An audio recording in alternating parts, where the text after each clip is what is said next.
نحمده ونصلي على رسوله الكريم أما بعد الدرس الثاني عشر উসুল তাখরিজ বা হাদিস বের করার মূলনীতির দ্বাদশতম দর্স। আজকের দর্সের আলোচনার বিষয় হলো তুহফাতুল আশরাফ বিমারিফাতিল আতরাফ। এক নম্বর আলোচনার বিষয় হলো কিতাব ও লেখক পরিচিতি।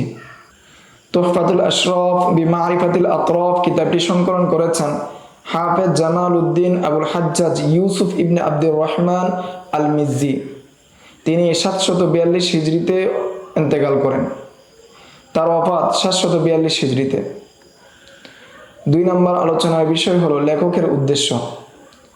এই কিতাব সংকলনের প্রধান উদ্দেশ্য হলো আল কুতুবুস সিত্তা তথা 6টি প্রসিদ্ধ হাদিসের গ্রন্থের হাদিসগুলো এবং সংশ্লিষ্ট কিতাব থেকে সনদসমূহ একত্রে উপস্থাপন করা, যাতে পাঠক সহজেই একাধিক সনদ একত্রে দেখে হাদিস মূল্যায়ন করতে পারেন। 3 নম্বর আলোচনার বিষয় হলো এই কিতাবে যে সমস্ত কিতাবের আলোচনা করা হয়েছে। এই কিতাবে 6টি কিতাবের আতরাফ তো আছেই, সাথে আরও কিছু কিতাব যুক্ত হয়েছে, যেমন মুসলিমের ভূমিকা, ইমাম আবু দাউদের কিতাবুল মারাসিল, ইমাম তিরমিজির কিতাবুল ইলালুস সগীর, ইমাম তিরমিজির কিতাবুশ শামায়েল, ইমাম নাসাইর কিতাবু আমালিল ইয়াউমি ওয়াল লাইলা। 4 নম্বর আলোচনার বিষয় হলো রুমুজের তালিকা। এই কিতাবের মধ্যে যেই রুমুজ ব্যবহার করা হয়েছে এর তালিকা।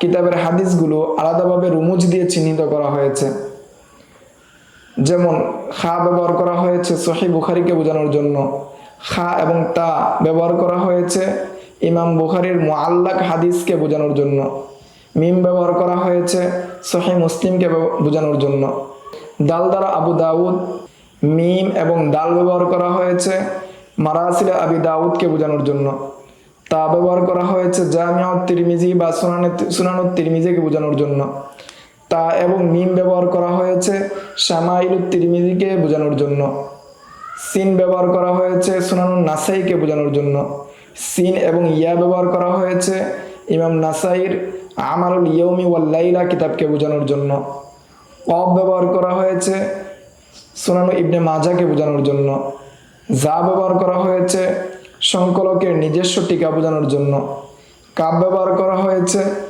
ইবনু আসাকিরের উপর সংকলকের সংযোজনকে বোঝানোর জন্য, আইন ব্যবহার করা হয়েছে কুতুবুস সিত্তাকে বোঝানোর জন্য।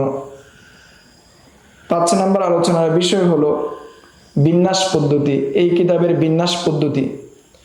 এই কিতাবটি হরফুল মুআজ্জাম অর্থাৎ নামের অক্ষর অনুযায়ী সাজানো। প্রথমে এমন সাহাবীদের আলোচনা করা হয়েছে যাদের নাম আলিফ দিয়ে শুরু।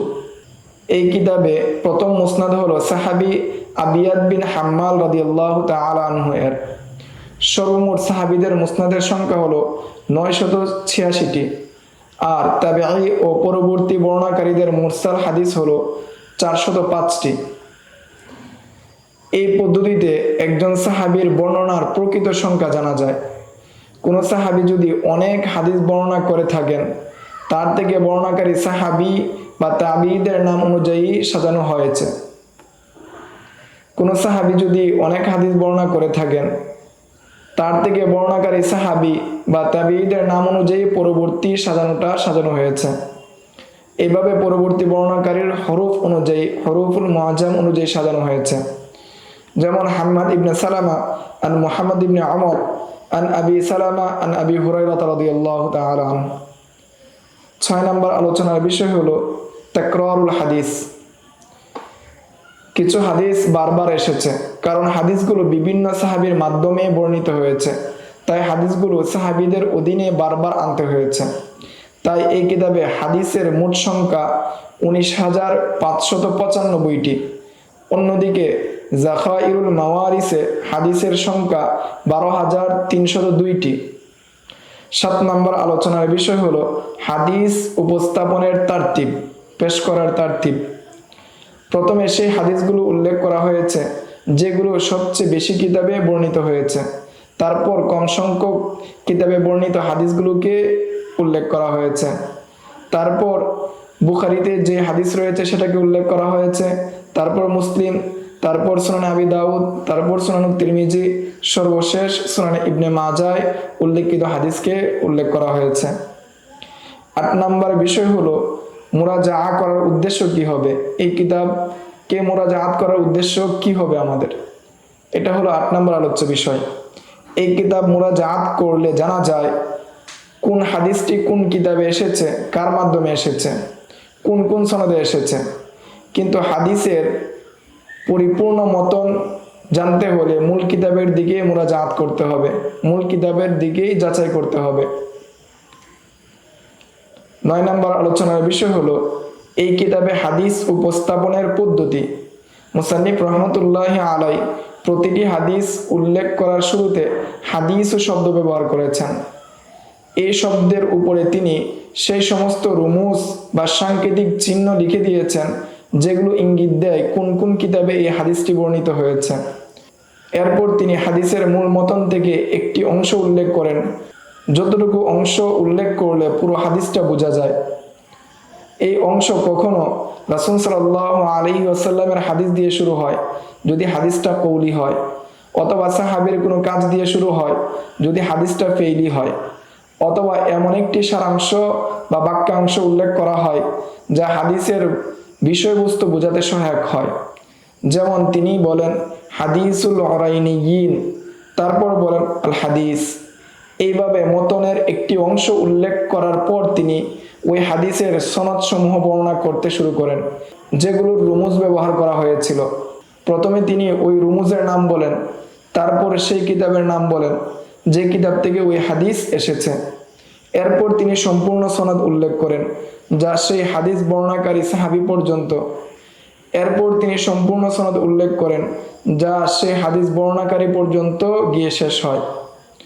এরপর তিনি বাকি রুমুজ সমূহ এবং তাদের সংশ্লিষ্ট সনদগুলো একইভাবে বর্ণনা করেন। যদি একাধিক মূল কিতাবে হাদিসটি বর্ণিত হয়ে থাকে তাহলে তিনি সকল কিতাবের নাম এবং সনদ উল্লেখ করেন। আর যদি হাদিসটির একাধিক তরুক থাকে এবং ওই সব তরিকের বর্ণনাকারীরা একই শায়েখ থেকে বর্ণনা করে থাকেন তাহলে তিনি তাদের সনদগুলোর শুরুর অংশ একত্রিত করে উল্লেখ করেন। তারপর বলেন সালাসাতুহুম, অর্থাৎ এই 3 জন, অথবা আরবাআতুহুম, এই 4 জন, আন ফুলানিন, অমুক শায়েখ থেকে বর্ণনা করেছেন। তিনি বহু ক্ষেত্রে এইভাবে বিভিন্ন উৎস থেকে আগত বর্ণনাকারীদেরকে একত্রিত করেন এবং তাদের সেই মুশতারক শায়েখের নাম বলেন যার কাছ থেকে সকলেই হাদিসটি বর্ণনা করেছেন।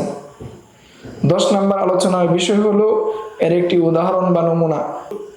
মুসান্নিফ রহমতুল্লাহি আলাইহি বলেন হারফুল আলিফ মিন মুসনাদ আবিয়াদ ইবনে হাম্মাল আল হিময়ারি আল মাআরিবি আনিন নবী সাল্লাল্লাহু আলাইহি ওয়াসাল্লাম, অর্থাৎ আলিফ হরফ দ্বারা শুরু হওয়া সাহাবীর মধ্যে প্রথমে এসেছে সাহাবী আবিয়াদ ইবনে হাম্মাল আল হিময়ারি আল মাআরিবি রাদিয়াল্লাহু তাআলা আনহু এর মুসনাদ, যিনি নবী করিম সাল্লাল্লাহু আলাইহি ওয়াসাল্লাম থেকে হাদিস বর্ণনা করেছেন।